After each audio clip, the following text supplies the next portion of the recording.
如果有睇過見面祭呢兩條片，就會見到屬於 I 人嘅姜濤，每當聽到土味情話或者要派心心，都會時而靦腆，時而傻氣，時而僵尷，但總會見到佢一直帶住親切嘅笑容迎接姜糖，有求必應，無差別地真誠對待每一粒糖。姜糖亦都感受到滿滿嘅暖意。不過姜同糖嘅幸福總會令到 haters 不安，又再捏造事實，先屈阿姜黑口黑面，繼而專登開個新 account 扮糖屈姜濤偏心，企圖搞分化。但佢哋太低估糖嘅智慧同團結，面對卑劣嘅分化手段，姜糖發揮凝聚力同警覺性，互相提醒，及時澄清謠言。姜濤寵愛糖嘅方式係唔會日日報告行蹤，無時無刻同糖講我愛你。糖亦唔需要呢種刻意經營式嘅寵愛。姜濤寵粉嘅方式低調，但有愛。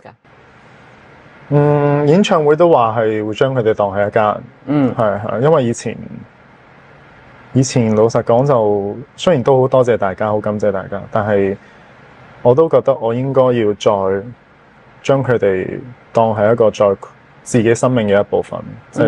我會睇佢哋啲信咯。咁當然有一啲要例如寄信俾我嘅，我會可能簽翻個名寄翻俾佢。你會咁啊？我會，如果見到嘅話。要講好多嘢喎，睇個圖。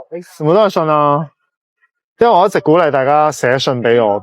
其實我平時出街都會帶一兩封嘅，趁呢個時間認真地去睇下佢哋俾我嘅信咯。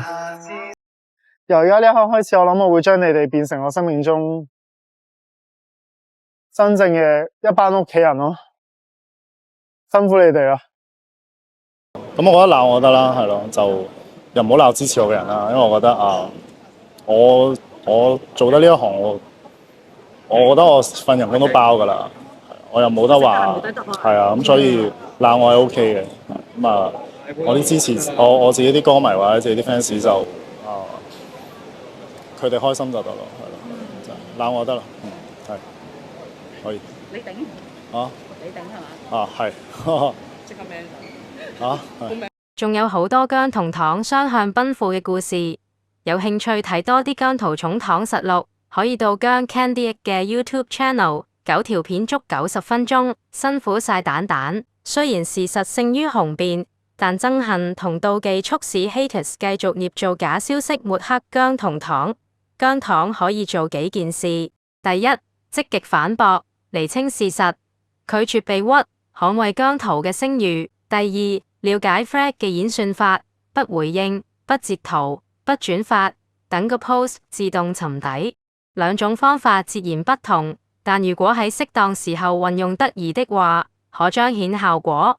例如影壇老前輩辱罵姜濤事件，姜糖嘅進攻將老前輩擊退得落荒而逃。但當發現惡意假姜糖賬號散播謠言，小編會選擇即時公布該賬戶名稱，但絕不回應，唔會推 post 助攻。除咗以上兩種方法，第三種方式一定係最有效同正確。積極做姜務，除咗 Loop 歌之外，可以踏出更大步，就好似18胎 On a Sunny Day 嘅 case 咁。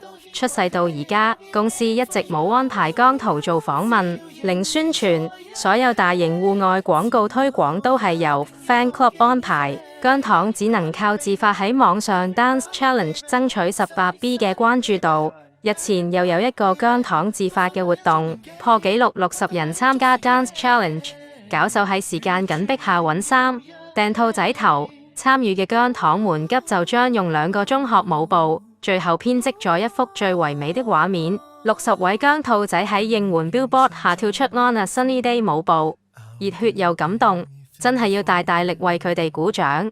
姜糖係一個龐大嘅粉絲群體，各自有自己嘅諗法同堅持。無論姜糖選擇以上邊一種方式去支持姜濤，但勝在目標一致。縱使有啲人故意喺糖圈中製造對立，破壞糖嘅互信，幸好姜糖智商高，喺面對是是非非時，可能仍會各持己見，但喺各抒己見後，又會再團結。每一次嘅惡意攻擊，只會讓姜家人更加緊密地堅守喺姜濤身邊，群起戰勝仇恨與嫉妒。